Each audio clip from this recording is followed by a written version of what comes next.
Καλησπέρα σας. Ευχαριστούμε πάρα πολύ. Κύριε Υπουργέ, Ambassador, αγαπητές φίλες, αγαπητοί φίλοι, I will turn to English because we have friends watching us online as well from NATO, Brussels, and maybe Ukraine as well. I don't know. I have to say that, okay, with Spiros is a special relationship. It's not going many years ago when he was a young diplomat and I was a young journalist, and our paths crossed on many occasions during our careers, and I was more than happy to cooperate with him when I was at NATO, and he was the permanent representative for many years, 8 or something, achieving at the same time to being a very good novelist. So he was a very good diplomat. People that have worked with him know that very well. But at the same time, he was producing some, let's say, huge romance that we were all surprised to and pleased to read anyway. So, and since he was back in Athens, I think, he was honored, and we were lucky to have him as special envoy for Ukraine of the Greek government, of the Greek Foreign Ministry. He took many times the train to Kiev and then to Odessa, Mariupol as well. Yeah, Mariupol wouldn't be here if I had dared to venture to Mariupol. But Kherson, Mykolaiv. So we thought that it would be useful for our community because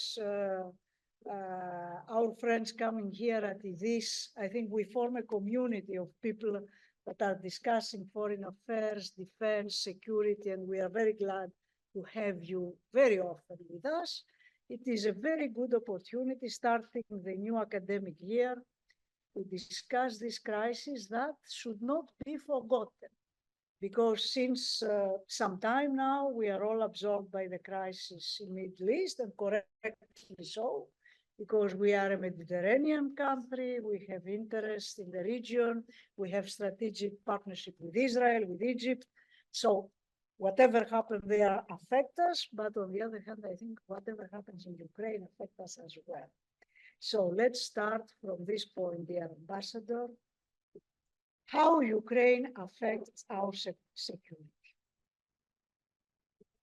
First of all, dear let me also thank you, first of all, you and this for this extreme honor for me to be here and discuss with you and our friends anything that has to do with Ukraine and the more general upheaval that we're witnessing nowadays. And so, first of all, let me welcome also the two ministers. It's a great honor for me.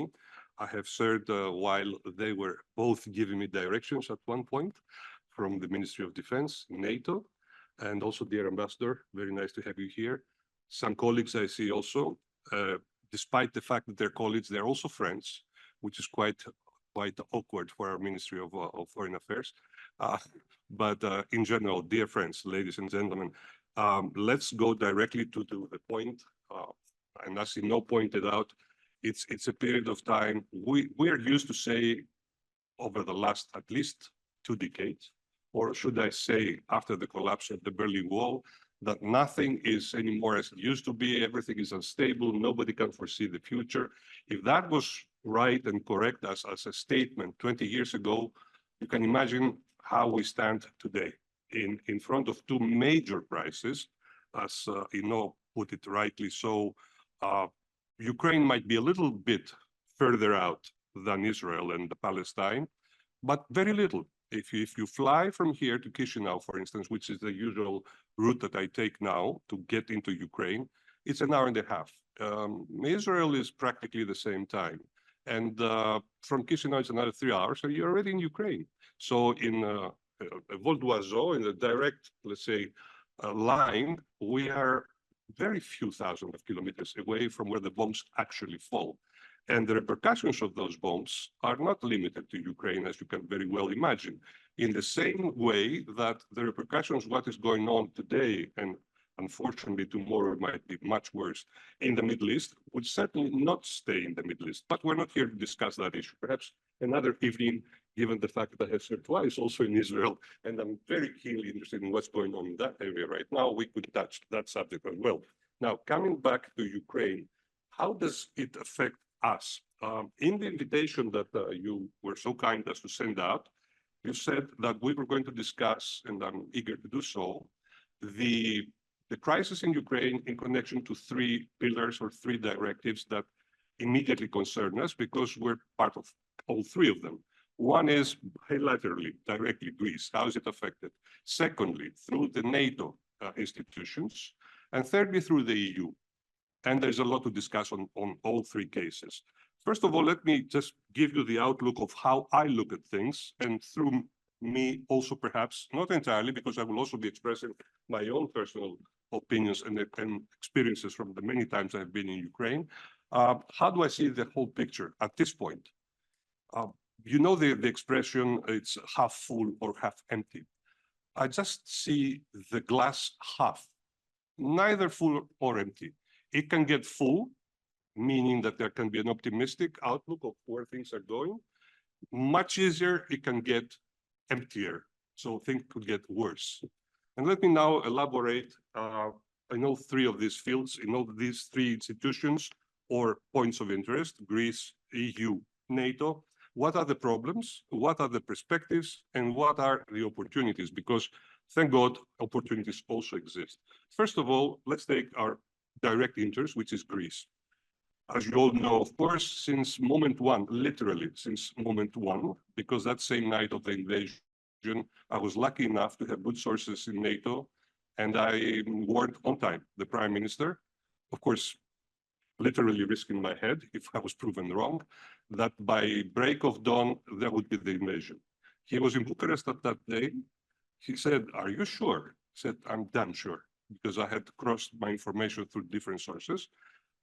Therefore, he had the time to prepare his position, and he was one of the first three, if I'm not mistaken, that came out in the morning and said, "We are going to be on the side of Ukraine from now until it takes whatever it takes," for a very simple reason, that we're talking about a blatant violation of the sovereignty and the territorial integrity of a free democratic country.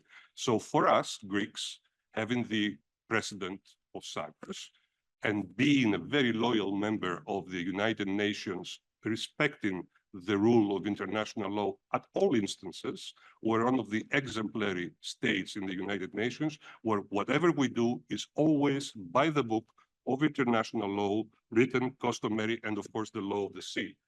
Therefore, we had no choice. Even if we had this special relation with Russia, cultural, economic, historical, whatever, we had to do what it took to be on the right side of history, and that's what we're doing, and we will continue doing so, paying a very high price for that, by the way. It's not without repercussions. There's a very high toll for Greece. We have lost quite some income from tourism, from Russian sources.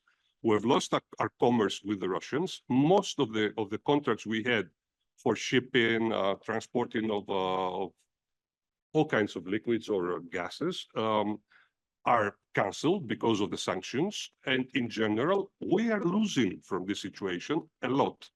Unlike other countries in the region that, despite being candidates for the EU and despite being full members of NATO, just ignore the sanctions. And I heard with my own ears, my very dear friend and colleague in the North Atlantic Council at one point, you know which country I'm referring to, saying with no hesitation, to the entire North Atlantic Council, the Secretary General, "Why are you pushing us for sanctions? We're not part of the EU."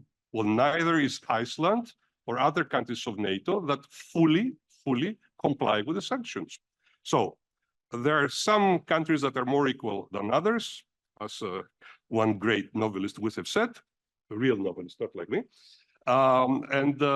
Therefore, that is the first point I have to mention. Actually, it's 2 points, that morally and let's say ideologically, We have a very steady course. We're not altering that. We cannot alter that because of our participation also in NATO and the EU, and because we believe it's right. And secondly, that this is costing us a lot. Do we get something in return? First of all, we get it, and I receive it every time I go to Ukraine, the gratitude of the Ukrainians, those at least that know what we have been offering and what we are sacrificing to try and offer to them what we're doing. And as one journalist asked me from one big chain in Kiev, tell us what you're giving us so that the people of Ukraine know, because I know and he knew, but the public does not know. And I responded that in some cases, like in defense and security, some things are better done than said. So it's better not to publicize what we are doing, but we're doing a lot, and they know it. Given, of course, our size and our necessities and our needs in defense and security, which unfortunately, as the generals and ministers know, are not negligible. Therefore, some of the things that the Ukrainians would like to be delivered to them, we simply cannot afford to give them. That is the defensive part now. And that is perhaps the glass that is half empty. How is the glass half full when it comes to Greece? And I will do the same with all three pillars that we're discussing.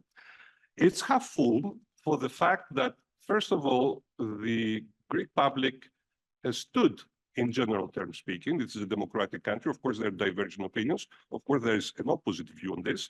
But all the polls show that the vast majority of people, when it comes to taking sides in the Ukrainian conflict, they are with the aggressed party, because that's what Greeks stand for. Whenever there is an aggression against someone, we're always with the victim, perhaps because we're victimized quite a lot in our own history.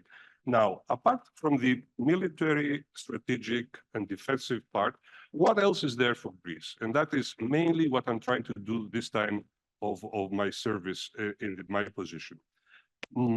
That is linked a lot to what the EU is doing and what the international community in general, with the direction initially from the G7 group, which is becoming G20, etc., is trying to do for the next day in Ukraine, because there will be a next day. There's no war that lasts forever. The longest I remember is 100 years war, but there's a lot of centuries since that happened.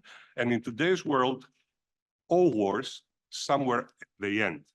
And when this thing will happen, which might be very soon, I cannot foresee when, but it will not be in decades. It will be in the foreseeable future. There will be a country, a big country called Ukraine, no matter what the final outcome will be, that will need quite an extensive reconstruction. And the process of that, it has already begun since last year, and it's already happening. And I'm not shying away to say from the fact that I have to say that Greece is not taking advantage of what it could take advantage of. There's so many opportunities at this point, and then by this I'm passing to the more general framework of the European Union. There's so much opportunity now within the European Union framework and infrastructure in trying to help Ukraine invest with a lot of guarantees for not losing your capital, not losing your people, ensuring practically the whole investment with money from the fund that we have put up for the next 4 years for Ukraine, which is called the Ukraine Facility, and it comprises, in the beginning, right now, 50 billion euros, 33 in loans and 17 in grants. More than 12 billion of that is already being disbursed. Greece has made use of €0 out of that sum. And this really enrages me, because we have, in several sectors, quite a distinctive comparative advantage to be there and do great things. For instance, alternative sources of energy. Greece, as most of you might know, is right now covering 60% of its need in energy from alternative sources, not from coal, that is very, very low, not from gas, not from oil, but mainly, apart from gas, mainly from solar and wind and water. In that, we're very advanced. We can create, there are companies in Greece, multi-billion companies. I don't want to name them because I'm not publicizing or doing propaganda in favor of some companies that are capable of producing this kind of let's say, infrastructure that Ukraine needs badly because of the hits that they have received especially in the energy infrastructure from the Russian side. and they will be needing that very badly for the next winter, that already have undertaken similar projects in Europe, in the Middle East, and they can do it. And when I am going around, like I remind myself sometimes of the death of a salesman of Arthur Miller. I'm going around with the plans and going to various big companies, trying to convince their CEOs why they should invest in Ukraine.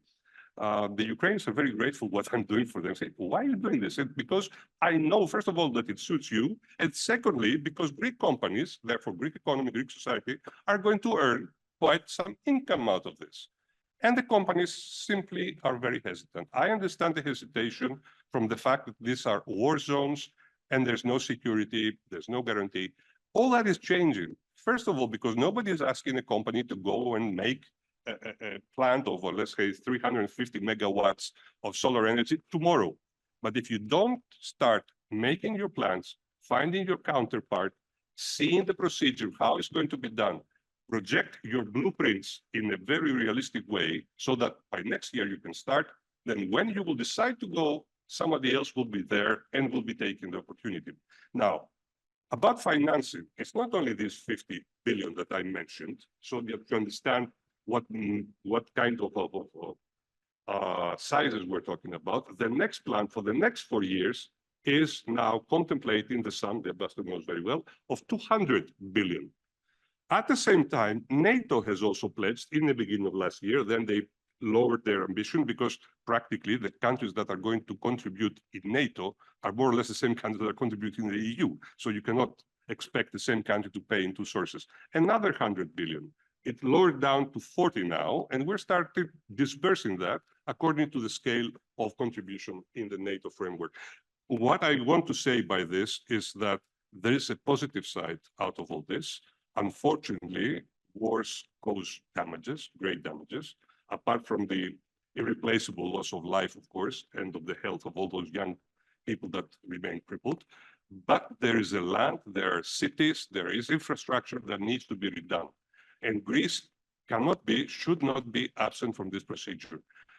We're going there 2 weeks from now with a substantial this time delegation. I'm not going like Don Quixote alone as I usually used to do so far. People are coming from the economic sector, from the parliament. So we're going to start having more substantial discussions as to where the next steps should go. We're not pretending we're going to save Ukraine by ourselves. We're not Germany, we're not France. We don't have such pretensions, and we're not that ambitious. But the areas of Ukraine that are nearer us, which means the south, the area that historically we're linked to very keenly, Odessa Oblast, for instance, are very easy to reach for us. First of all, because geographically they're closer. Secondly, because energy-wise, now we have the vertical axis that is already functioning for gas and electricity.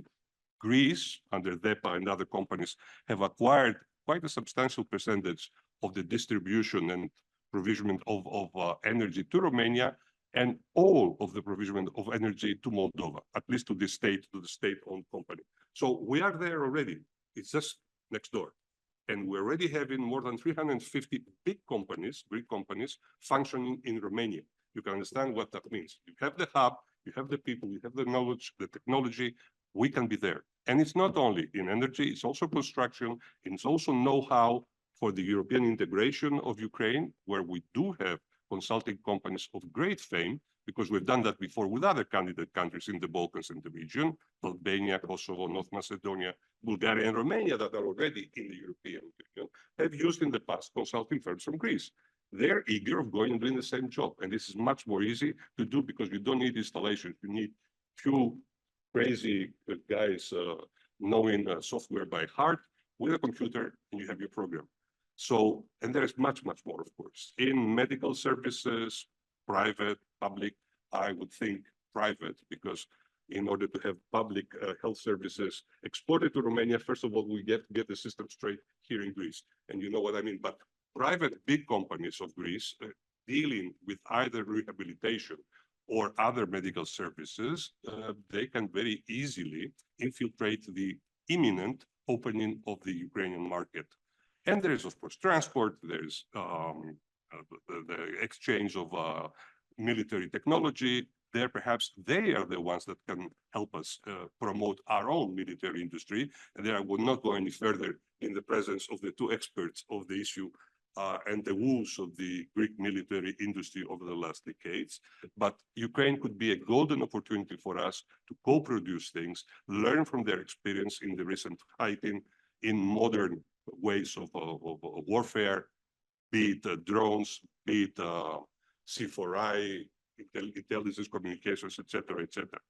Now, let me be a little bit more specific what apart from the EU that is mainly doing the financing of this procedure, there's another aspect to that.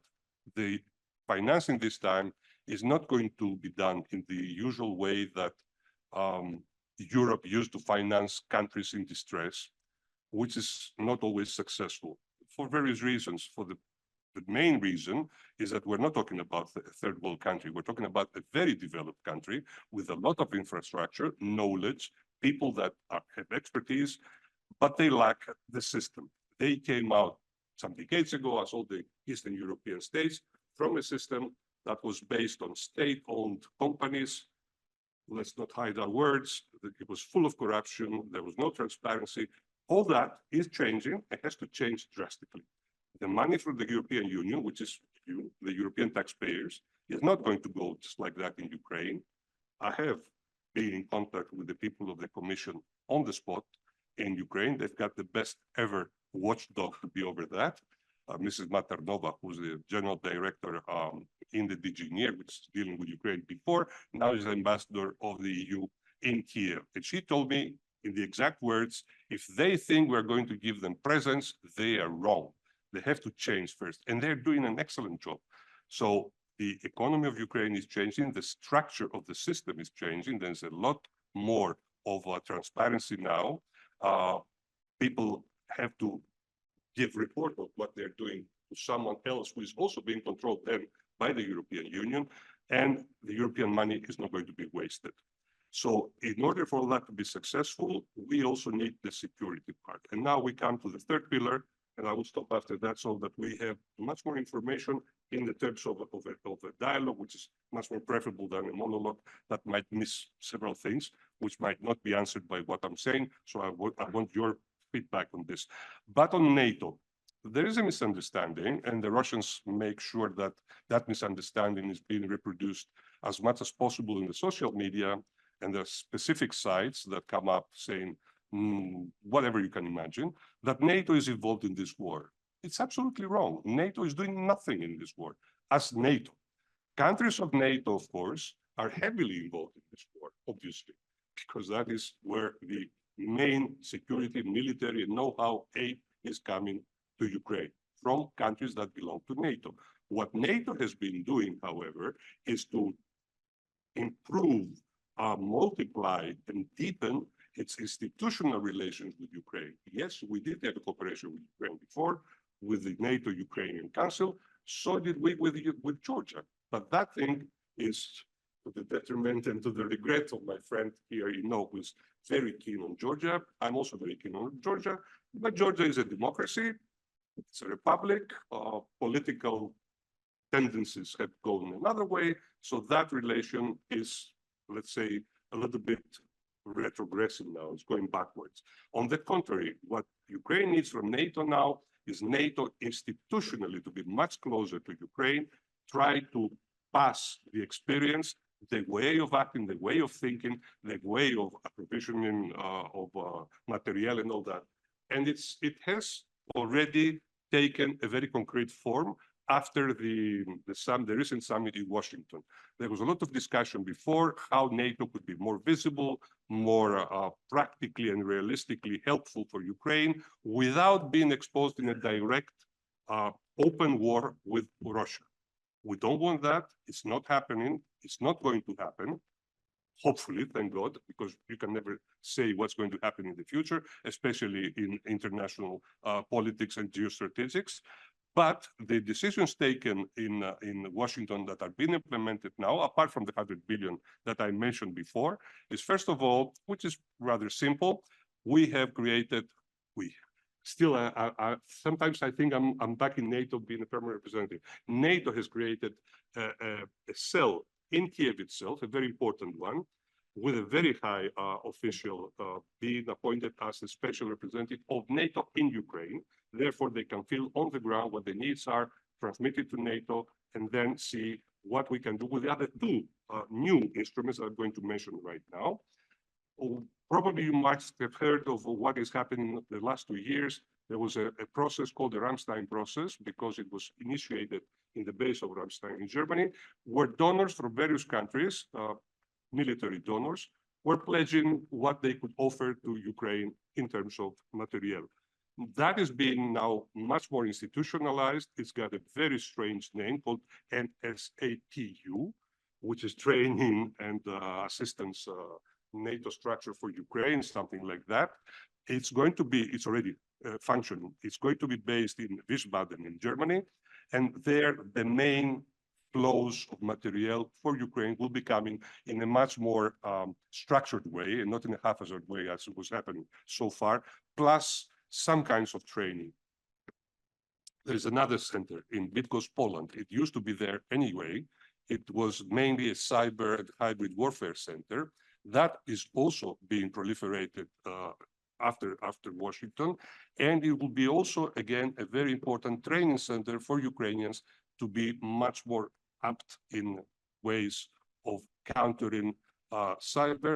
And believe it or not, hybrid warfare, which in this case, Russia is using to the extreme. They're extremely active, not only cyber, which you can mechanically, let's say, oppose and counter, but in hybrid warfare in many ways, from propaganda to money laundering, to infiltrating people, posing various questions in the general public, etc., etc., etc. So NATO is doing all that. Others are asking for much more. I'm not shying again away from, you might have heard the rumors, the proposals, the opinions that differ, but NATO is an organization, as you know, that is functioning by unanimity. Therefore, even if one member does not agree, it's not happening. So there were voices for extending, let's say, the anti-aircraft capabilities of NATO in case that some either stray objects coming from Russia or debris from hit objects coming from Russia, be it UAVs or missiles, fall on NATO soil. And it has happened, both in Romania and Poland, mainly. So there were some voices advocating for extending the interception zone some dozens of kilometers inside the Ukrainian territory, meaning that indirectly we would assume some of the responsibility of Ukraine for its anti-air system of defense. The proposal has not passed so far, but there's discussion about this. Don't ask my opinion, I'm not going to express it. But if I were in Poland, for instance, I would be so sure of saying, no, that's going to be escalation, as if now I'm in Greece. I mean, yeah. If you're a Polish farmer or a Polish mother having your child in a kindergarten 10 kilometers away from the border, and you see things flying over your head, and you can intercept them before they come into your airspace and possibly falling on the kindergarten, I would think twice of saying no. But again, I'm not in Poland. Now, more or less, that's where we stand. Don't ask me the $1 billion question, when all this is going to end. Nobody can answer that, neither Putin nor Zelensky. What is, however, to be answered and to be justified to the people that are suffering on the ground is, first of all, why did all this start? And it started from a specific source. And secondly, how much more blood and suffering will it take for people to see that this is leading nowhere? There is no violent solution to this. No side can prevail. That is more or less absolutely certain. After all, Ukraine never dreamt of getting on the way to Moscow and getting into Moscow. Others have tried it before with miserable results, as we remember in past centuries. And Ukrainians are pretty sane people, very brave, but they realistic. They're not asking to conquer Russia. The other way around is what is happening. So also the people around Mr. Putin should understand that what they initially thought they would achieve is not achieved. It's not achievable because Ukrainians are fighting for their land, they're fighting for the ideals that we represent as democracies, and we're not letting them down either. As long as it takes, we'll be there. We're not going to let a country that is defending herself very well, but undefended in front of a vulgar and very violent intruder. We cannot, for the reason that I explained to you in the beginning. And secondly, because if Putin gets his way with Ukraine, then what is going to stop him or other autocrats and revisionists of our day to do their thinking if they see that they are rewarded for what they do and that the international system does not react? And my mind, of course, comes to a neighbor of ours. Can you imagine what kind of audacity a guy who's talking about a blue country, a blue sea country, would take if, God forbid, half of Ukraine up to the Dnieper was conquered by the Russians? Why should Erdogan stop? After all, being a member of NATO, as I said in the beginning, they were not having any, let's say, hesitations of telling us within, again, the North Atlantic Council, when we were thinking about Putin's reaction, say, don't worry, next week our president will be in Sochi and he will discuss it with Putin, and we will debrief you about that. Can you realize how, not only ambiguous, how schizophrenic that is? A country of NATO that is openly saying to the rest of the countries that we are having a normal relation with Iran and with Russia. They have these trilaterals every now and then. I wonder if they're going to continue now that Iran is in the middle of what is happening in the Middle East. I would rather stop with this introductory, let's say, remarks, and then using the help of Inoa and your wisdom, I think we can engage in a conversation. Thank you very much, Spiros, for this extremely interesting food for thought, I would say. I will be provocative so that we can generate some discussion. Never. So, if I understand, okay, the question about the end of the war, of course, cannot be answered because of the factors that you have mentioned. Nevertheless, from your presentation, my conclusion, and correct me if I'm wrong, I draw the conclusion that in parallel to the war, okay, the war is going on, in parallel to the war, Ukraine is coming closer to institutions as NATO and the EU. And certainly, I mean, with the EU, there is a membership invitation anyway, not for NATO. NATO has the open invitation that it will become member, but I see a two-speed process, let's say here. I mean, Ukraine fighting the war with the help of the friends and allies, and at the same time, the Ukrainian state administration, whatever, is coming closer institutionally to what we call the Euro-Atlantic European institutional environment. Is correct? Absolutely. And perhaps I didn't make it clear, but my admiration, sorry. Yeah, of course, yes. First of all, thank you very much. And very glad to see you again, Ambassador. From the operational point of view, for a nation, for an organization, for everybody, it's very difficult to go to a renovation at the same time when you are in war. So what Ukrainians are doing right now is very difficult. It's a very, very difficult exercise.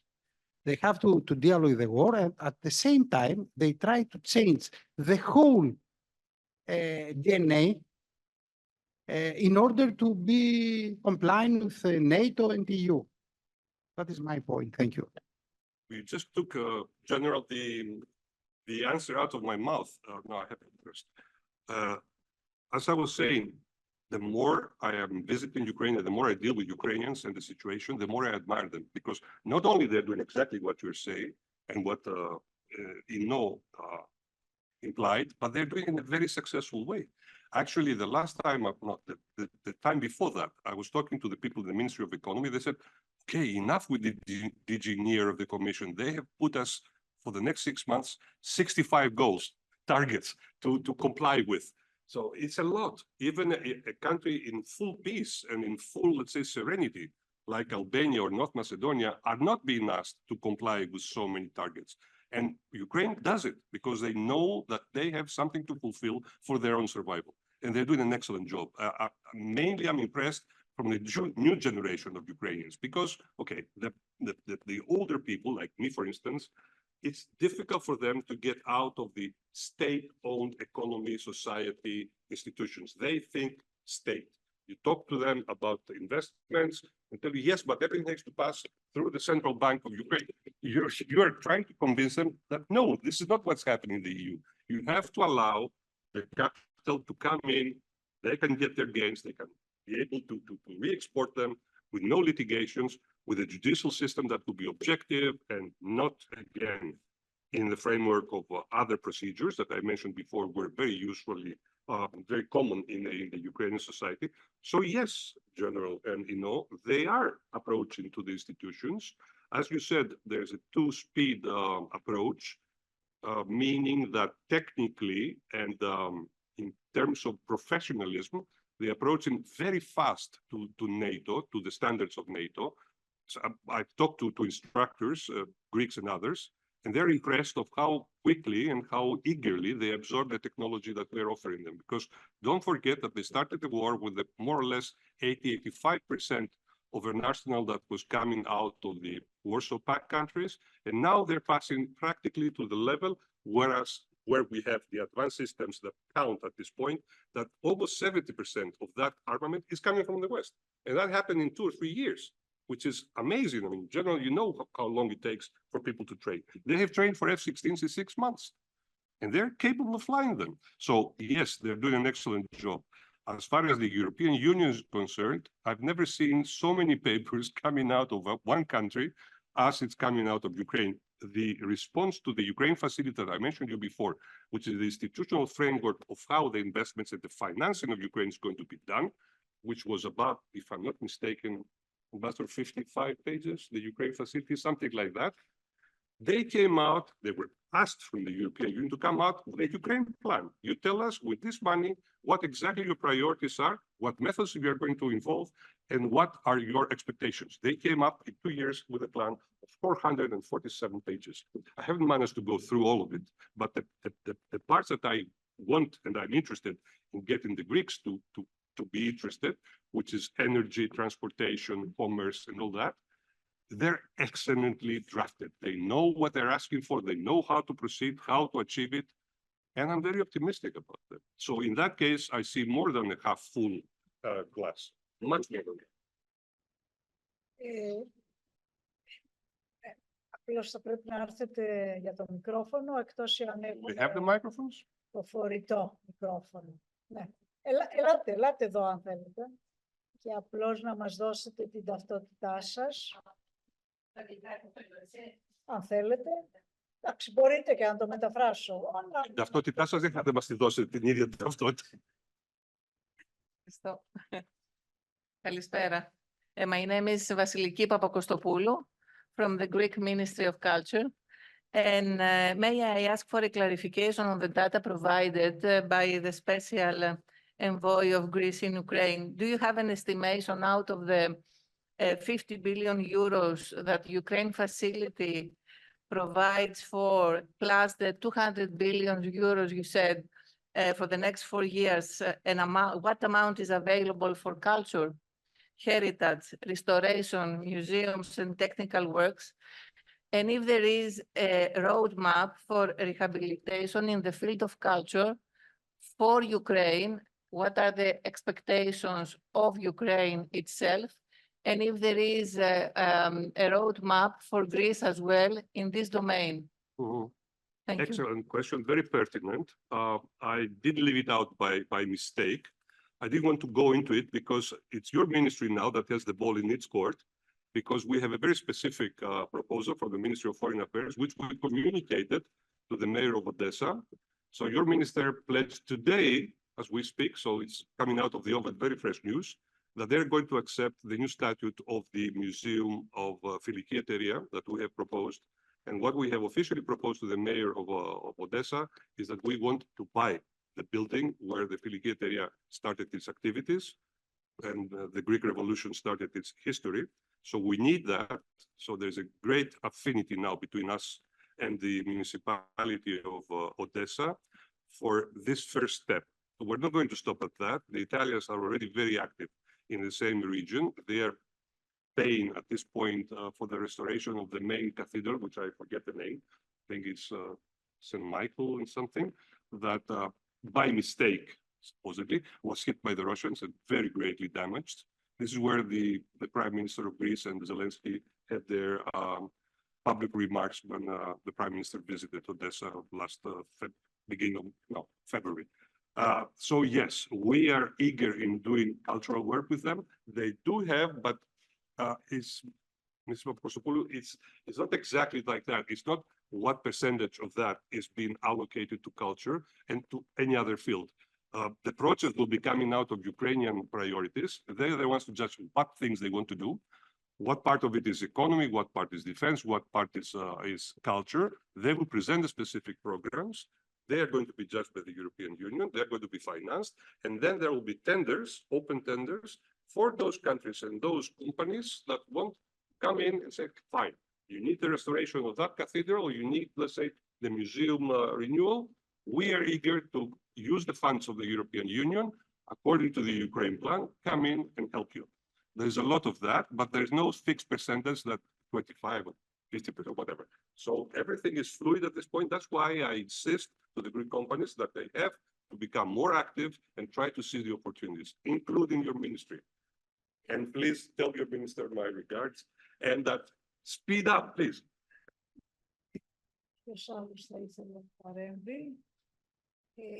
If not, I will try again To to. poke Yeah, into the picadores. I mean, Yes.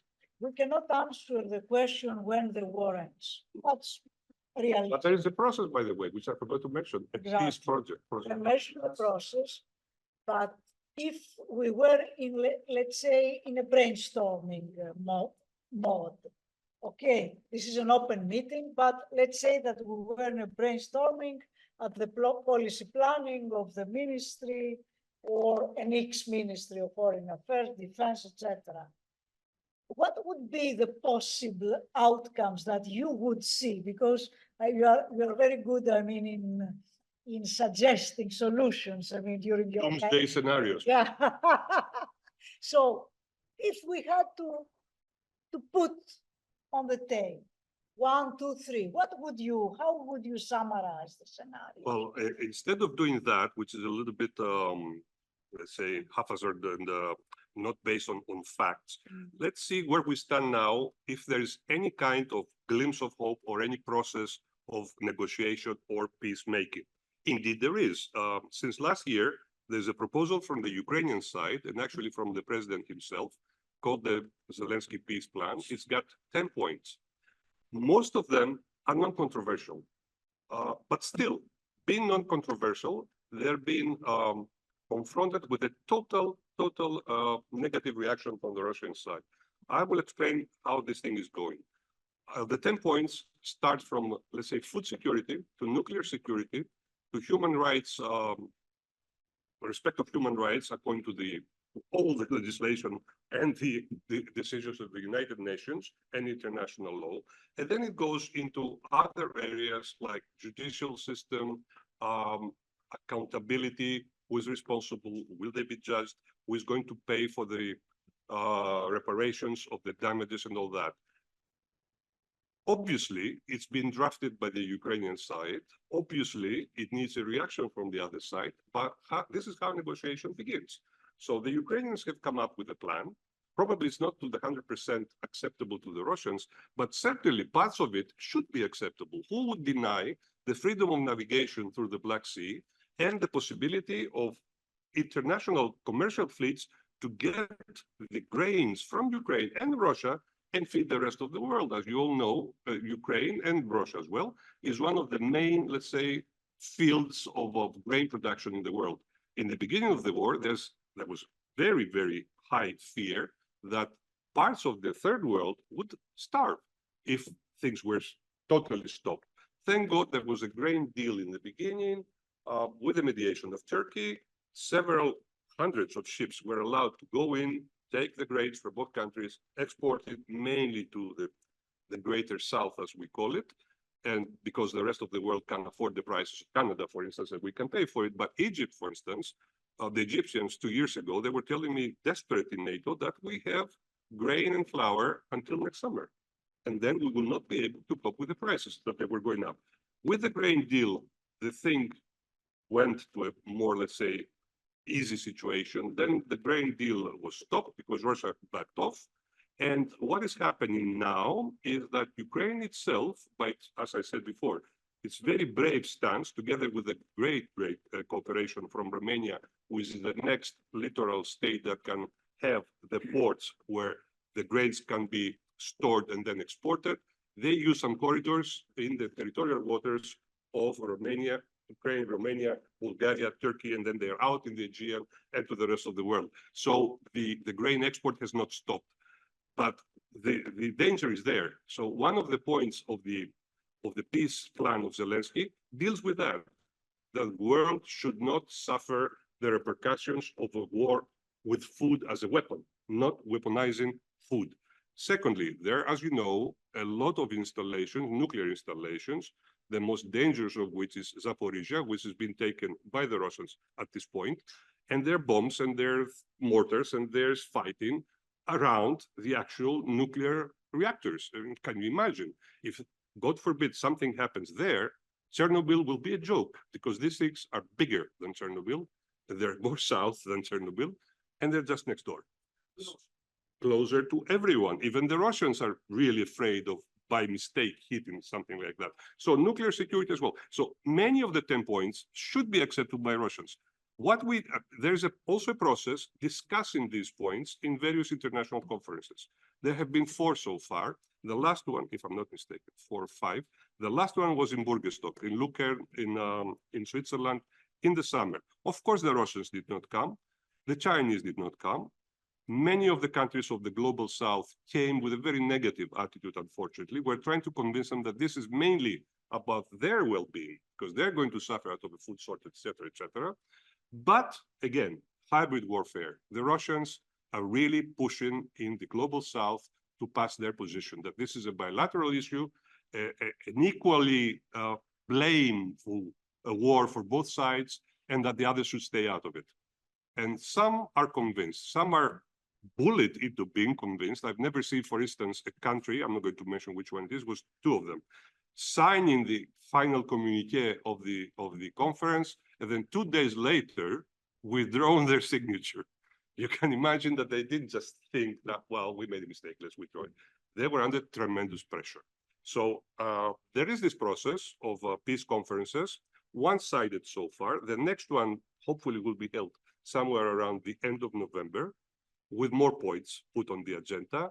And this time there is great speculation that Russia might be invited, and perhaps they might react less negatively. We will have to see for that. I'm not very optimistic. But nevertheless, is there another plan on the table? Not really. Lately, the Brazilians with the Chinese came out with a 6-point plan, which has some credibility, I must admit, but then it omits totally mentioning the rule of international law, and totally also omitting the fact that territorial integrity has to be respected.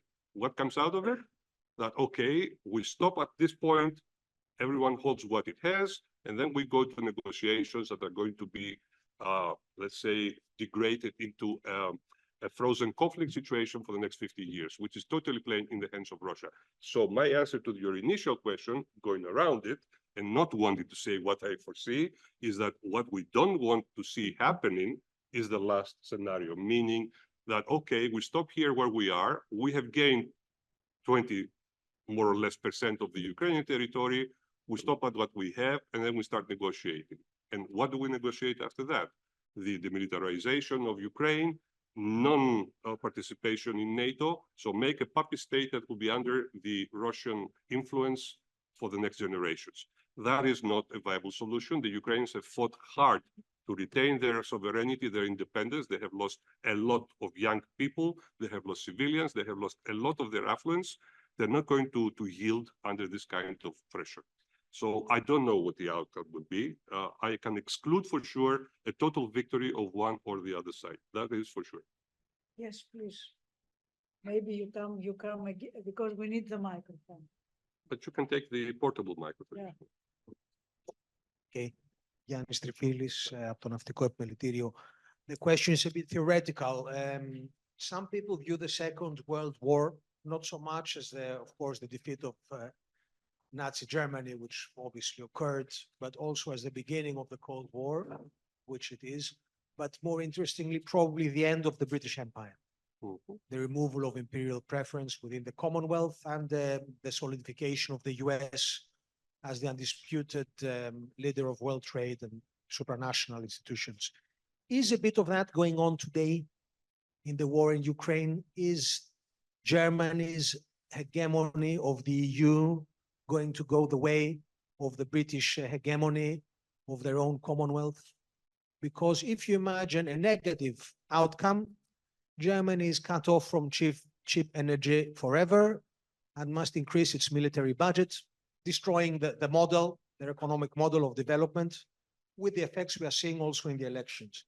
If it goes well, Ukraine will end up becoming a likely member of the EU and probably one of the most populous and definitely heavily indebted to the US, both in terms of money, weapons, but also political allegiance. We are seeing today the former Cold War satellites, Soviet satellites, East European countries, they have the hardest stance against Russia. I assume Ukraine will follow the route of Poland, Finland, and these countries. So this is, I suppose, a question. Whom? What is the question, actually? Who is gaining out of the war? Could one view this end result, regardless of what territories are given here or there, as basically a dethroning of Germany from a position of prevalence that it was gaining based on a model which relied to a great extent on peace with the East, Ostpolitik, and cheaper energy? Okay. I'm shifting the focus a bit, let's say. It's a bit No. You formulated a scenario and an analysis of the situation, which is more or less correct as far as the facts are concerned, but the projections of the intentions or of the repercussions can be discussed at length. Now, let's see each of the part of your thinking separately. For instance, the German situation, the current German situation, internal and international, doesn't necessarily have to do 100% with what is going on in Ukraine. It has to do with the evolution of German society, the evolution of the parties inside Germany. Some of the parties have really gone down the drain. I mean, the Greens are not there anymore. That has nothing to do with the crisis in Ukraine. As you said, the extreme right is gaining some strength, not enormous, but it is. But it's not happening only in Germany. Therefore, again, I'm not sure I can link it directly to the Ukraine crisis. Now, to lighten a little bit the atmosphere, because I don't see a parallel between the disastrous result of the Second World War for the British Empire, different historical, social, and geographical conditions then, totally different now. I will tell you what the joke was in the North Atlantic Council when we, after the rather strong, I would say, and rather forceful encouragement from President Trump in 2018, the Germans decided, under Merkel at the time, to get their budget up to 1.5% in defense expenditure, and soon to be reaching 2%. So the joke was going like this: the average German citizen is asking the average European citizen, let me get this straight. You want us to build up an army of 2 million soldiers, pass through Poland, and go fight Russia. Can you put this in writing? Because the last time we did it, we had a misunderstanding. So that was the joke. But the reality is that Germany is very eager in increasing its defense expenditure. And there are several statements by the ministers of defense, the current and the previous one, saying that, as they always meticulous and programming way ahead, Germany should start thinking of the possibility of a war on Germany in the next 10 years. So I'm not sure, again, it has to do with probably The reaction was triggered by the situation in Ukraine, but Germany and other European countries, and in his particularity, let's put it this way, Trump did do Europe a favor. Finally, at the times I was there, and the minister was also there during those infamous days of 2018, Bolton, the then security advisor of Trump, has written an excellent book, The Room Where It All Happened. So when it was published, I went directly to the description of what happened in that famous, infamous, rather, July meeting in Brussels, in the room. Since I was lucky or unlucky enough to be in that room, in the presence of only 60 people, I don't want to divulge why I was there, because there were no other ambassadors. But if you remember who were ministers at the time from the Greek side and who was the prime minister, you can realize why none of the ministers could stay in, because the other would resign the next moment. So the two ministers were out, I was in. So I have this dubious privilege of being in that room, and all that happened will never leave my memory. It is very well described by Bolton, by the way, very accurate. So the Europeans, one way or the other, for some years now, have convinced themselves that they need to take more seriously their defensive profile, whether it is in the European Union or their participation and contribution in NATO. It's the same thing, comes out of the same budget. Europe is finally understanding that security, as you said, post-Second World War security that was taken for granted for all these years, all these decades, and perhaps some other American analysis, like Kagan, for instance, are right in saying that Europe and the European Union flourished and prospered because at the expense of the American taxpayer. Probably right, but we were facing the Russians that were the main, let's say, target of the United States themselves. That's why they were paying off, not because of their good heart. And actually, as we speak, and you mentioned about the shift of interest and of gravity, yes, the United States, not now, but since Obama's time and even before, they're shifting their interest, not abandoning Europe as easily one might come out saying or shouting, but shifting their main focus of interest in other areas that traditionally have been in their main focus of interest for at least 1 century after they exited the splendid isolation of Theodore Roosevelt. The first move they made, apart from the Caribbean, was not towards Europe, was towards the Pacific.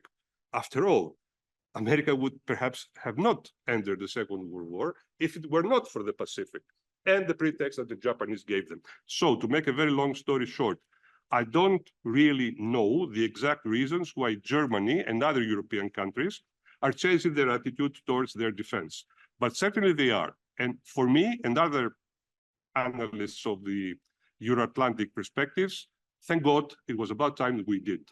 And also it's about time that the Greek society as well, and I know that the present generals have spent a lot of time and energy to that direction, that the Greek public itself realizes that some of the things we take for granted, trying to get our sons, for instance, when they go for a few months in the Greek army to be stationed somewhere around here in Plaka or maximum in Kapandriti or somewhere else, we should be more serious about what defense and security means for our society, especially under the new demographic conditions that are not going to get any better in the next foreseeable future. And I don't understand why half of the Greek population is excluded from serving its duty towards motherland. Israelis do it. Cypriots have started thinking about it. And also the Cypriots do another clever thing. The kids go to the army before they join the university. And when they have finished with their doctorates at 35, they remember, oh my God, I have to go to the army. And then you've got a 35-year doctor to start running around with a weapon. That's not feasible. So yeah, it's about time this shift that you mentioned and the other things you implied that we seriously take under consideration also as Greek society. We are talking about the solution in our terms, if I may say so. We are talking about a solution to come out of Euro-Atlantic institutions with European Union, US in the lead, and so on. But what if, I mean, the solution could come out of another configuration? I mean, I'm thinking, I am an Atlanticist, there is no doubt about that. I mean, everybody knows that anyway. But I mean, if China was at the table, the solution would be easier. Without hesitation, I would say yes. But China is not at the table. And what they propose now in conjunction is not at any table, Alcibiades, because what they propose with Brazil is so lopsided, not mentioning the territorial integrity, the sovereignty, the respect of the international law. So what solution would that be? They imply by saying that hostilities should cease and things should calm down. Yes, but if things calm down now, Crimea and the Donbass and the Azov region are lost. And the Russians are just across the Dnieper in the south, at least in Zaporizhia. So that's not what we are asking for. The Russians should understand that what is not theirs, they should leave. They should let be. Not only that, but when Putin came out also with a plan, a 4-point plan in the beginning of the summer, just to counter the conference of Burgenstock, he said, yeah, but of course the oblasts of this, that, and that, Donbass naturally, and Crimea, no? Crimea he has it for granted, also of Kherson should be given to us. But he doesn't have Kherson. So he asked Ukraine, which is fighting to their teeth with their self-sacrifice, to give up land that they have themselves. I mean, who would ever do that? So, yeah, if it comes from another source, if the global south comes up with something more credible, put in, let's say, the non-controversial points of the Zelensky plan, combining them with some of the points of the Chinese Brazilian plan, it could lead to some glimpse of hope, because some of the points coincide or they're very near. But naturally, they have to take under consideration and respect the essentials, which is the respect of international law, of humanitarian law, and of course, territorial integrity and sovereignty. About areas that were disputed before the invasion of 2022, Crimea or Donbass, there was a procedure, the Minsk procedure. We can go back to that procedure, not scheme, not exactly duplicated what we had in the past because it did not work. And having the bitter experience of such a bitter fighting for so many years, be more realistic and see what kind of autonomy can be given to what side, to what extent, for what periods of time. These are things that can be discussed. But naturally, you cannot discuss these things when you have an occupying army on the spot. It's more or less a very similar situation. What is happening with Cyprus? I mean, they cannot talk about colonizing Famagusta, for instance, and then come and say, well, you know what? After you recognize the Turkish Republic of Northern Cyprus, we can sit and discuss. No, we cannot sit and discuss because that is contrary completely to all the decisions and resolutions of the United Nations. It's a similar situation here. Τσίκας. Παρακαλώ.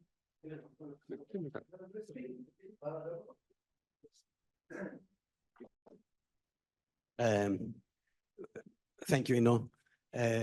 Dear Ambassador, first of all, to thank you for your interesting remarks here. My name is Theodoros Tsikas. I am political scientist and international relations. Very well known, Mr. Chika. Thank you. Thank you. I want to stress our attention to India's role. We know, everybody knows that India has close relations with Russia. We know that. Also, Prime Minister Modi has good relations with Putin. But I noticed that in his last visit in Kiev, Prime Minister Modi said something that, of course, Ukraine must do some compromises, but not territorial concessions. And due to the fact that we all know that India has the ambition to be a permanent member of the UN Security Council, which is rather accepted by other major players in the world, I would like to have your opinion about that. If it could be India a good mediator for next negotiations for the Ukraine issue. Professor Tsikas, naturally, your question and your remarks come right at the heart of the problem. And the role of India is of cardinal importance, not only on that respect, but also as a very important member of the United Nations, regardless of the fact the future configuration, they will be part of an altered Security Council. As you know, there's a lot of speculation and talk about that. But there's a but. On the issue of non-territorial concessions that you mentioned, it would be very awkward if President Monti would have said, yeah, well, some territorial concessions, because we know that what is being asked from India herself, from the part of another superpower in the East. So if they start talking about territorial concessions, China would be jubilant and say, fine, yes, we start having these territorial concessions all around. So the mountains around Tibet, and they come to us. So obviously, India has a very keen interest in not opting for territorial concessions. Now, the role of Modi and India, however, is controversial, I must say. We were pleased to see India being present in the first rounds of the peace talks of the peace formula conferences that we had both in Malta and then in Davos. This time around, I think they were not present. And even if they were present in Morgenstock, I don't remember. I think they were not. But even if they were, they must have been very silent and rather negative. For sure, they have not co-signed the final communique. Therefore, and it was practically the days and the weeks that Monti was preparing his visit to Kiev. So I wouldn't be very optimistic in the role of India. They might have ventured towards a mediation or a more prominent role because they want to increase their weight and their leverage in the United Nations, but they must receive some kind of warning from another capital directly involved in this conflict sometime later, because as you know, the vast majority of their weapon systems are being purchased and serviced, which is more important, from Russia. Therefore, their way of freedom of movement, let's say, in view of their defensive needs vis-a-vis Pakistan and China, is very limited. If Russia insists on you stay out of it at least, don't take any part of it, they won't take any part. So I wouldn't count very much on that. I would be very optimistic on the contrary if China decided to play a more active role, because there Russia cannot react. It's too big for them to bully. But on the other hand, it seems that on the contrary, China, first of all, is sitting this thing out with their usual mentality of 100, 200 years of waiting before we decide something. History is on our side. And secondly, because they have nothing to lose from the prolongation of this war. On the contrary, all their main strategic opponents are bleeding this thing out, and they're out of it. So they're happy with it. So I wouldn't count on their mediation either. What is remaining? Some other countries of the global south, they have internal problems of themselves. South Africa, for instance, could play a role. They're not interested. They have their own woes at home. Brazil is playing a very dubious role, coupling with China. To make a long story short, I don't see it happening. General, Minister, good friend above everything else. Mr. Ambassador, thank you very much for this so interesting analysis about the war.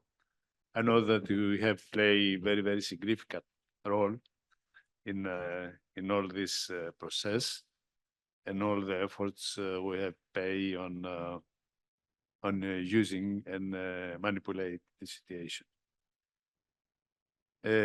Unfortunately, I am a little bit more realistic in my analysis instead of the analysis we are doing, because sometimes we like to see the things in the way we like to be.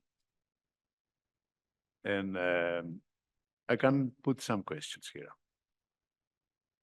Do the Russians think, or do the Russians believe from the beginning they start this war that the end will be something that the United States, Europe, all the others will accept? No, never. Do they believe that there are way of negotiations in case of returning back all these areas they have already occupied? I believe no. And do you believe that in the most of the cases, the countries who are involving in this war the ones who are supporting the Ukraine, the others who are supporting the Russia, not clearly, but in some cases, I believe in most of the cases, some of them, if I don't say many of them, earn a lot of money, because earn a lot of money. But it's not necessary to make a very deeply analysis to see what the United States gains from this war. Also, we understand very well that the Germany, as we mentioned here, have suffered of a very, very difficult situation because of the way they were supporting from the energy from Russia. And we saw immediately how the economical situation came. So I think that first of all, nobody could make a clear estimation or a safe estimation about the end of the war. What I believe that this war will we will stay for a long time until the Russians will succeed on what they have on their plans. And then they will try to hold the situation, as we have seen in many, many other cases from the history. You see, Cyprus. Do any of us believe that the Turkish will leave from Cyprus? No. The only way to leave the Turkish from the Cyprus in the way they were in Cyprus. So on military way. Do we have the will to do a war releasing the Cyprus? No, at the moment. So let's be realistic and let's see what we can do in case of be more efficient on that. And it is not romantic when we say, let's put all of our efforts on stopping the war immediately. And then let's start discuss with all the players how we can support the peace. Because leaving the war continued, Ukraine is going to be destroyed completely. They have lost so many people.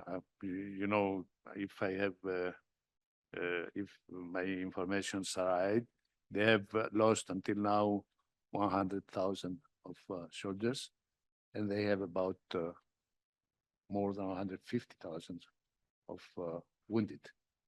The Russians have made more, so they are close to 350,000 of soldiers wounded and about 150,000 of soldiers dead. What is going to happen the next years if the war will finish? We are talking now, start talking about reconstructing the Ukraine.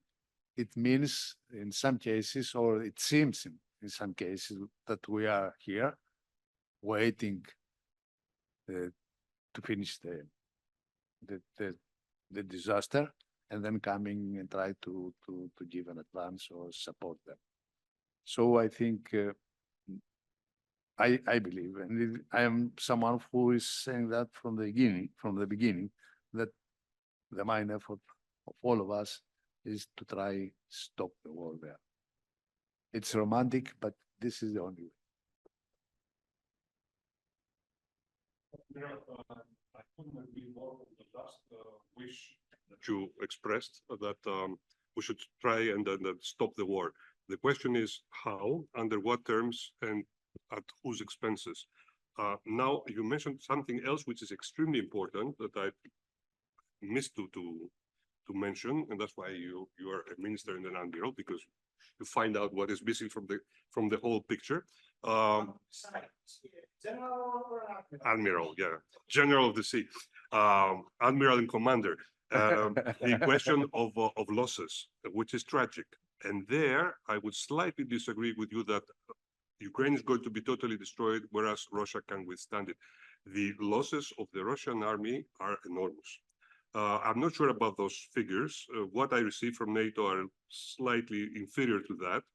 But we are talking about the region. For instance, if we talk total losses, that is captured, wounded, but badly wounded, people that are going to be remaining crippled for the rest of their lives, blind, et cetera, and dead, we might be approaching 500,000 overall, which is big numbers. So far, the Russians are trying to hide it under the carpet, let's put it this way, by mobilizing either people from the extreme depths of Siberia, small towns. They are very hesitant and reluctant in mobilizing, let's say, bourgeois from the big cities, because they're much more vociferous and the reaction will be heard.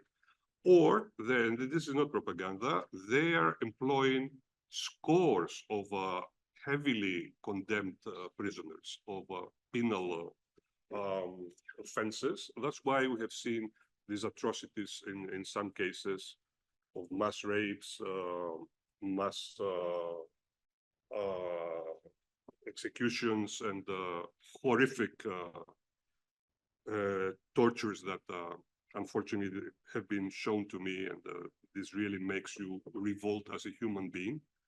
It's a war. I understand that atrocities are part of any war. Unfortunately, this is human nature.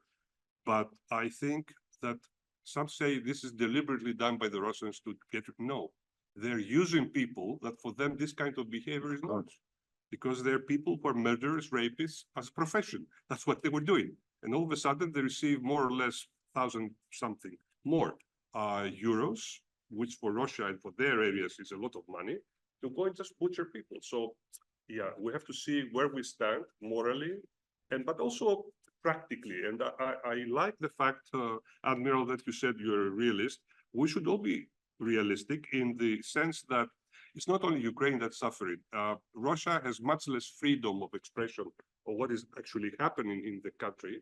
I'm not saying that there is reaction by the public, but money is running out, by the way. They're already utilizing funds of pensions, schemes, et cetera, all their incomes from whatever limited sources of income they have from exporting. All they're exporting is natural gas, some weapons because they need them themselves now, and oil. That will come to an end. Whereas the resources of the other side, not human resources, there you're absolutely right. Ukraine is suffering. They cannot afford these numbers of losses, but they have let's say, endless pool of resources, which we are providing. There's a fatigue, the West will stop. No, the West will not stop. Because if we stop, then we're doomed. Because of what I said before, we will give the revisionists around the globe the argument that if we insist to the end, we will succeed. They will not succeed. And there, perhaps I'm a little bit romantic, but that's how I think of it. And that's how many governments provingly think of the situation in the West. We are confident that Russia will not be able to withstand this pressure socially and mainly economically, also militarily, in the next year or so. So hopefully we will get to what you mentioned, try to stop the war, but under conditions that are fairer and more just, at least to the people that are defending their own country. So let's go wait and see. Thank you. Yes. Ambassador. Just one small remark, when we talk about victory, Russia's Ukraine victory, for Ukraine, the victory is survival. Look, they're not going to Moscow. It is survival. So if you say that, Russia will get whatever they, came out to do, then it means that Ukraine is no longer there. And that basically, Lithuania is the next as well, because we are right there. So, the victory thing for Ukraine is survival. And when we talk about that, we have to have that very much present in our minds. They are just defending themselves. And that's why I totally agree with Ambassador that the West will not give up, because then we all are the next. First it will be Lithuania, from the other side, Greece, who knows? So we have no option of, getting fatigue, of getting tired. If we want to live, if we want to survive, we will be there.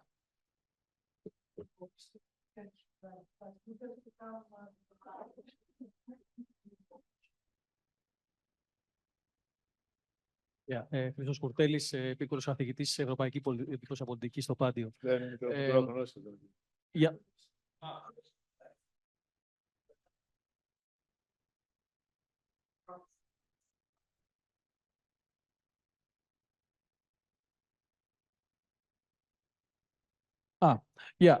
Χρήστος Κουρτέλης, καθηγητής Ευρωπαϊκής Δημόσιας Πολιτικής στο Πάντιο Πανεπιστήμιο.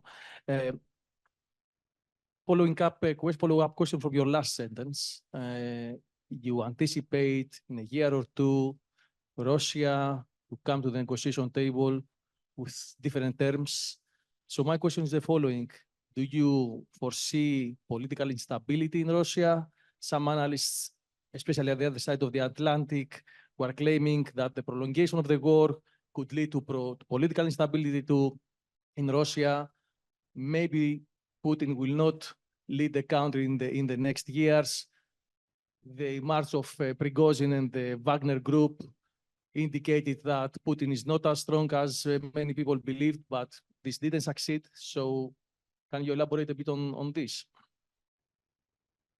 Well, Professor Kurtelis, some of what you said that is being pronounced on the other side of the Atlantic, also in Europe, is mainly wishful thinking. Sometimes I wake up in the morning and said, well, could I read in the press that he had a heart attack or something?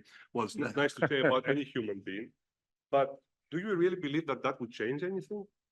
I think it's the structure of the Russian elite that is ruling the country after the collapse, not only of the Berlin Wall, but of the people like Gorbachev or Yeltsin that had some idea of living with the West.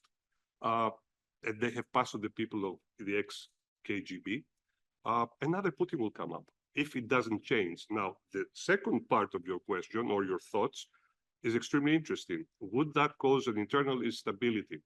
We'll have to see to what extent the Russian economy will be, as some analysts are suggesting to us, but serious analysts with facts and economic figures, that this thing cannot last anymore. They're running out of money. They're running out of sources from where they can get money or any kind of other income. It's not by accident that they're asking for weapons immediately from countries that are less credible as quality of armaments like Iran or North Korea. It means that their sources are not unlimited. So if they're not unlimited, and if they're being spent the way they're being spent over the last years, and we saw in the first serious counterattack of Ukraine in the Kursk area, they're not able of moving them out. And it's, as you know, I mean, the Kursk area during the Second World War, the most famous tank battle in history, probably coupled after some years by the Golan fight, some 30 years later, it's just a flat plain. I mean, the Ukrainians are not hiding anywhere. There are no mountains or physical obstacles. It's just plain.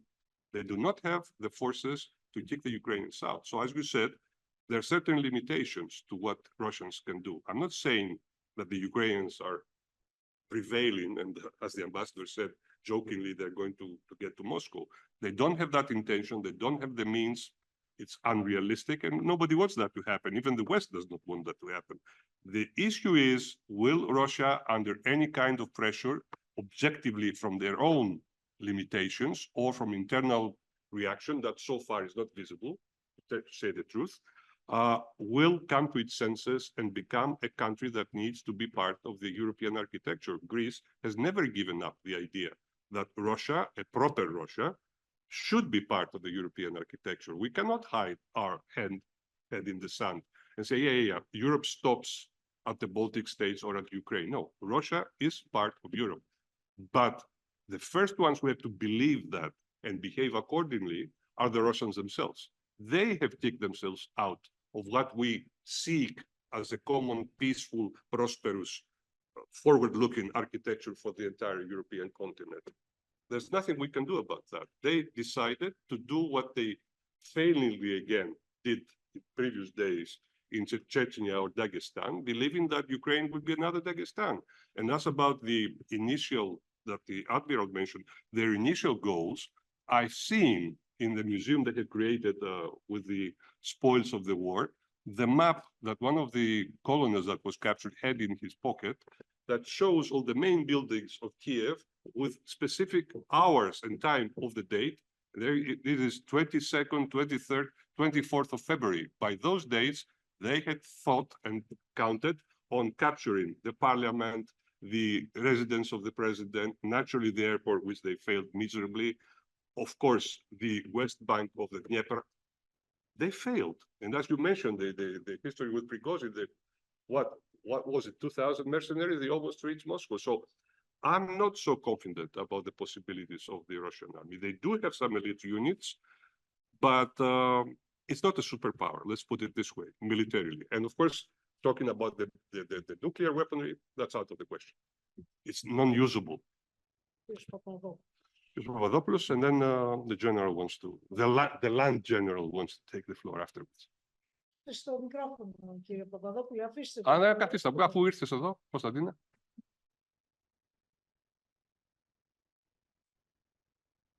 Konstantinos Papadopoulos από το Diri, American College of Greece.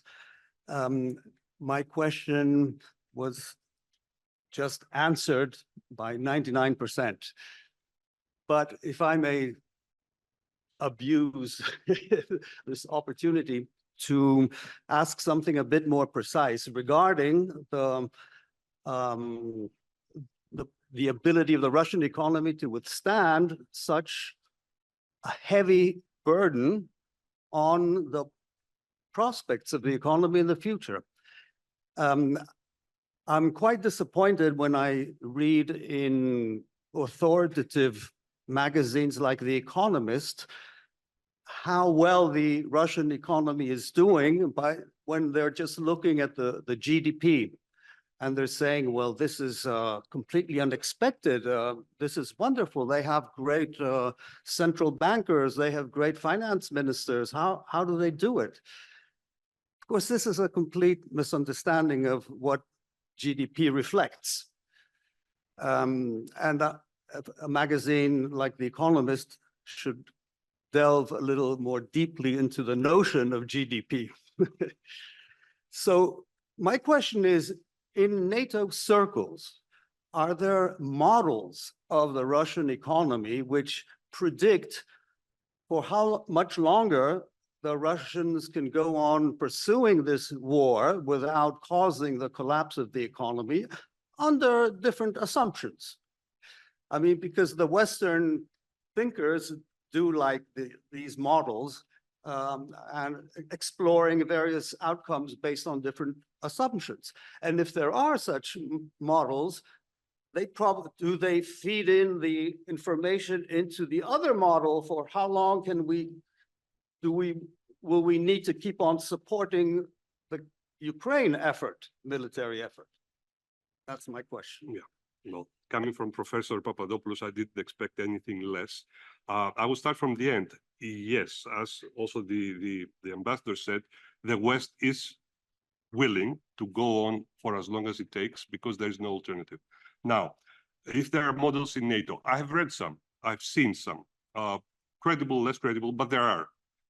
The overall projection is that under this kind of rhythm of war and bleeding for the Russian economy, it can go up until 2, maximum 3 more years. Then they would have to make substantial changes in the structure of the economy, of the production, directions of where the society wants to go. To cut the long story short, that's it.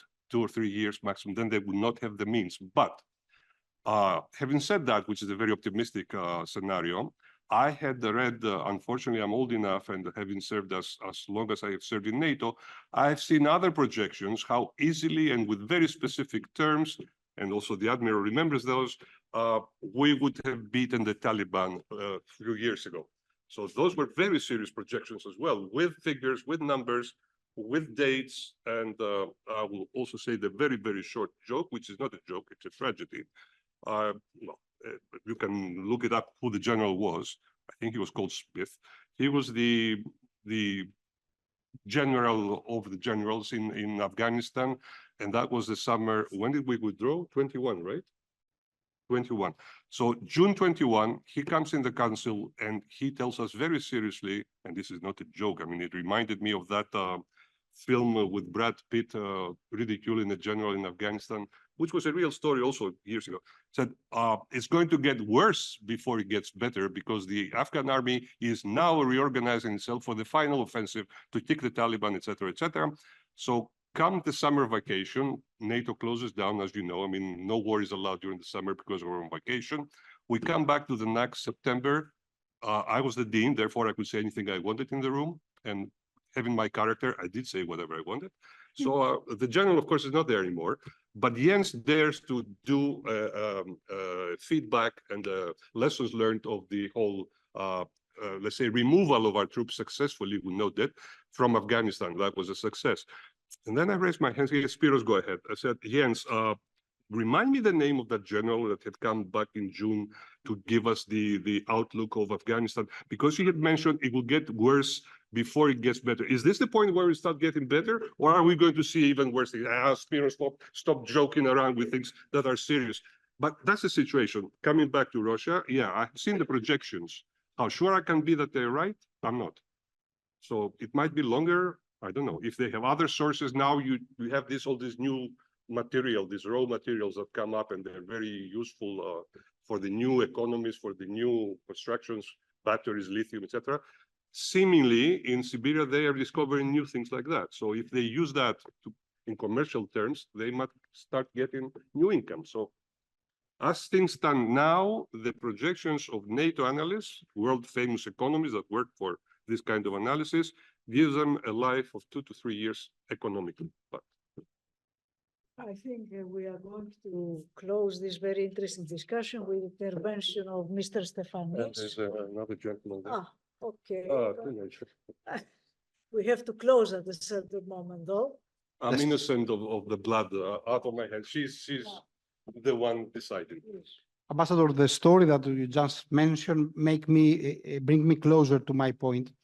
When President Putin created his vision, and that vision was transformed into a 2,000 pages operational plan, they miss to write the very, very last paragraph of that plan, the most important paragraph of any plan, the exit strategy, and the criteria according to which a plan has to be stopped in order to follow a plan B, and so on. The same happens to Korea, the same happens to Afghanistan. That's why after so much effort of NATO, I was part of that issue back in 2002, 2004, we were together there. And after 20 years, 20 and more years, we returned back worse from the time that we start in 2001. So exit strategy is a very important factor of every plan. And as we follow now the situation, there is no exit plan for Russia. I would like to listen to your views. Thank you. No, Archiviadis, I hate calling you general. For me, you are my friend, Archiviadis, regardless of the fact that you're a supporter of Olympiacos, which I cannot stand. But anyway, I'm afraid there is no exit strategy. If there was the one that the Admiral mentioned. We're going to win, so we will exit when we reach our goals. The goals are not reachable, it seems. So the problem is now that the leadership, I would say, of both sides, have cornered themselves to a corner where they cannot step down. If Putin steps down and say, okay, you know what? We stop where we are and I give you back some of that, but I had to keep Donbass, for instance, or Crimea. That could be a debacle for them. On the other hand, if Zelensky and the leadership of Ukraine says, you know what, instead of losing more people and losing more income and our future and this and that, we can compromise and give you Donbass and Crimea. They will fall the next day. I mean, they have all these thousands that the Admiral mentioned of dead for nothing. So unfortunately, we're at the point where there's no obvious exit strategy for either of the sides. So others have to intervene and be more forceful. But who am I to say that? And who am I to judge how this is going to end? There are two more general, perhaps we can close with this. Two more questions will be the last. Ελάτε αν θέλετε μπροστά, κύριε Λαμπρόπουλε, και εσείς. Πάρτε το μικρόφωνο, ναι. I'm Burak from Turkish Embassy. First of all, I would like to thank IDES for this lovely invitation. It was a very beneficial and fruitful discussion. This is why I waited it out. I didn't want to make a statement until the very end in order not to divert the discussion. Mr. Ambassador, at the beginning of the discussion, when you were making this very fruitful presentation, you drew a rather unnecessary parallel between an ongoing war in Ukraine and my country, Turkey, which I would like to make a remark that it doesn't exactly reflect the current status and the climate of relations that we have bilaterally, and the last meetings that our leaders had, the last one being in New York. So I just wanted to make this remark. I disappointingly had to take a note of your remarks. Yeah. I very respectfully hear your remarks, Mr. Burak, and please convey my greetings to the ambassador. But history cannot change. You know the reality from our point of view, at least. That is what has happened, and there is a lot of parallelism between the two cases. There is an invasion, and there is a situation on the ground. I don't want to go further into it. I fully respect your position and the positions of your country, but the very good relations that we're trying to have with efforts from both sides does not mean that one side has to forget history as we perceive it, at least. I don't ask you to accept our positions, but don't ask us to deny our positions and the facts of history and the pain that this story has caused to our people, just in order to have better relations with Turkey. Better relations can be achieved for the two countries. I'm an advocate of that, and I wish that we reach a point where we have no more differences once the international law is respected and both countries feel that they are not, let's say, misjudged by history. I don't want to go further into it. I heard your comments, but obviously we disagree. Hello, I'm Konstantinos Zambropoulos from the Geneva Center for Security Policy. My question is, how do you assess a potential Trump victory in the upcoming elections regarding the future peace process in Ukraine?